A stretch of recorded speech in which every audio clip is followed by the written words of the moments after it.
Primeiro, precisamos entender a situação em que Trump assume.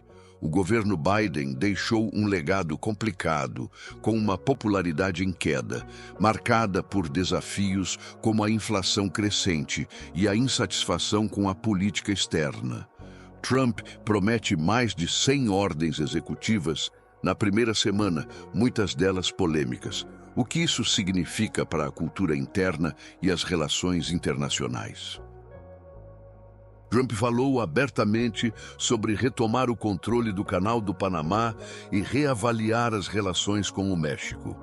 Além disso, ele mencionou a necessidade de um diálogo de paz com líderes como Putin, enquanto a Ucrânia continua a implorar por apoio. Como será a mediação dos Estados Unidos nesse cenário? E o que isso significa para o Brasil, com Lula buscando uma relação produtiva com os americanos?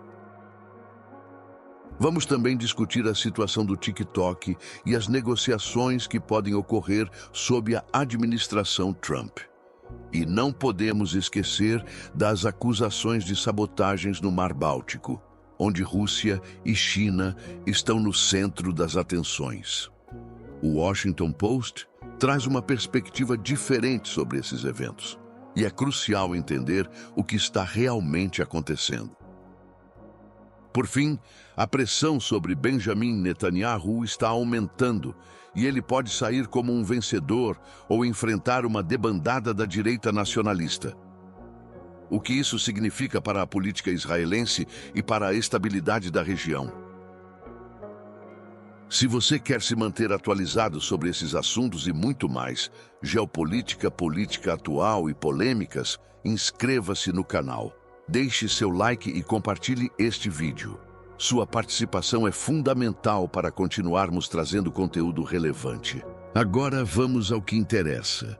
A posse de Trump é um divisor de águas. Ele assume em um momento de desafios, mas também de oportunidades. Com um discurso forte e promessas ousadas, ele está pronto para moldar o futuro dos Estados Unidos e do mundo. Vamos analisar tudo isso juntos. A relação entre Trump e Brasil tem se deteriorado. Por outro lado, a China tem se intensificado com o Brasil, especialmente em um contexto onde a postura dos Estados Unidos, sob a administração Trump, com a imposição de tarifas sobre países do BRICS, pode ter incentivado essa aproximação. O BRICS, que inclui Brasil, Rússia, Índia, China e África do Sul, representa uma economia significativa que, em conjunto, pode superar a do G7, do qual os Estados Unidos fazem parte. Para o Brasil, as opções de se alinhar mais estreitamente com os Estados Unidos ou com os BRICS trazem diferentes vantagens e desvantagens. Embora a economia dos BRICS seja robusta, a predominância do dólar como moeda global ainda é um fator importante.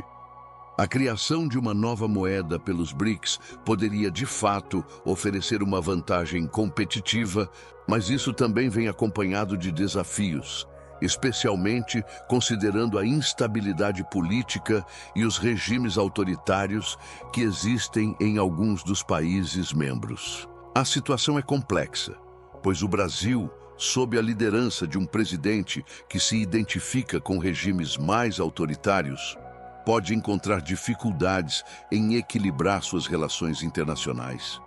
A questão de como o Brasil deve se posicionar é delicada e depende de muitos fatores, incluindo a estabilidade política interna e as prioridades econômicas. No final das contas, o melhor caminho para o Brasil pode depender de como o país consegue navegar essas relações, buscando um equilíbrio que promova seu desenvolvimento econômico e mantenha sua soberania. O que você acha? Deixe seus comentários. Deixo agora vocês com uma pequena reportagem para ver que, com Lula na presidência, a tendência é o Brasil pender para o lado da China, desprezando seu mais antigo aliado histórico, os Estados Unidos. Além disso, a recente postura de Trump, desprezando a América Latina, pode acabar resultando em um afastamento. presidente Lula e o presidente chinês Xi Jinping assinaram 15 acordos comerciais e também o presidente do Brasil disse que ninguém vai impedir a aproximação entre Brasil e China. Para analisar a relevância dos novos contratos comerciais e como fica a relação com os Estados Unidos, a gente conversa agora com Rodrigo Giraldelli, economista e CEO da China Gate. Rodrigo, seja bem-vindo, boa tarde. Rodrigo, você me ouve? Estou escutando bem. Rodrigo, vamos lá. Tem um questionamento muito simples. Primeiro que o Brasil nunca se distanciou da China. Um problema diplomático ali ou outro, um questionamento, mas ninguém se fica longe de quem compra seus produtos, de quem nós compramos uma série de produtos, ainda mais na época da pandemia, por questões óbvias que todos nós conhecemos.